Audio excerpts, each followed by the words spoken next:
చాలామంది గ్రూపులు కట్టకుండా ఆగిపోయారు. ఎందుకంటే వాళ్ళు తీసేస్తారు కదా, మనం కట్టడం ఎందుకని చెప్పేసి. అలా చాలా గ్రూపులు డిఫాల్టర్స్గా మిగిలిపోయినటువంటి పరిస్థితి నేను తర్వాత గమనించడం జరిగింది. ఎందుకంటే ఏ గ్రామంలోకి వెళ్తే అమ్మ మేము ఆ మాటలు నమ్మాము, కట్టకుండా ఉండిపోయాము, ఈరోజు మాకు అధిక వడ్డీలు చక్ర వడ్డీలు వేసి మరి 2 లక్షలు ఉంటే 5 లక్షలు కట్టమంటున్నారు, మేము ఎక్కడ తెచ్చి కట్టుకుంటాము అని చెప్పేసి చాలామంది బాధపడినటువంటి పరిస్థితి మనం చూసాం. అది కూడా సక్సెస్ఫుల్గా కూడా జరుగుతుంది. ధన్యవాదాలు. ప్రతిపాడు తహసీల్దార్ గారు.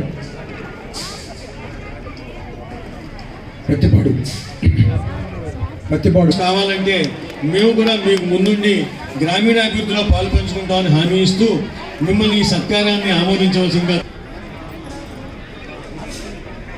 అంటే చాలా అధికమైనటువంటి వడ్డీలు, అట్లా మన అవసరాల కోసం వడ్డీలకు తెచ్చుకొని మరి ఆ వడ్డీలు తీర్చలేక మరి అప్పుల పాలయ్యి రకరకాల ఇబ్బందులు పడుతూ ఉన్నటువంటి పరిస్థితి మన ముఖ్యమంత్రి గారు పాదయాత్రలో గమనించినప్పుడు ఆయన జగనన్న తోడు కార్యక్రమం ద్వారా ఈరోజు చిరు వ్యాపారాలు చేసుకునేటువంటి వారికి 10,000 రూపాయలు ఆర్థిక సాయాన్ని అందించి మరి దాని మీద ఏదైతే వడ్డీ ఉంటుందో దాన్ని ప్రభుత్వమే మన జగన్మోహన్ రెడ్డి గారే చెల్లించేటువంటి 30 లక్షల పైచిలకు, అంటే 30,75,000 మంది వరకు రేపు మహిళల పేరు మీద ఇళ్ల పట్టాలు మన జగనన్న ఇవ్వబోతా ఉన్నారు.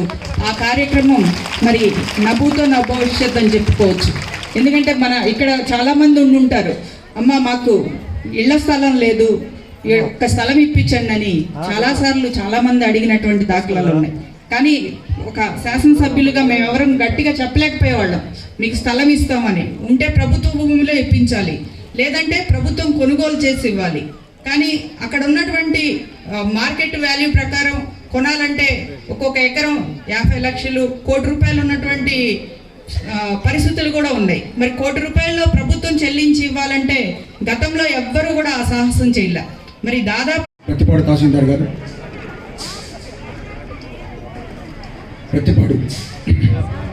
ప్రతిపాడు ఎండిఓ గారు, విజయలక్ష్మి గారు.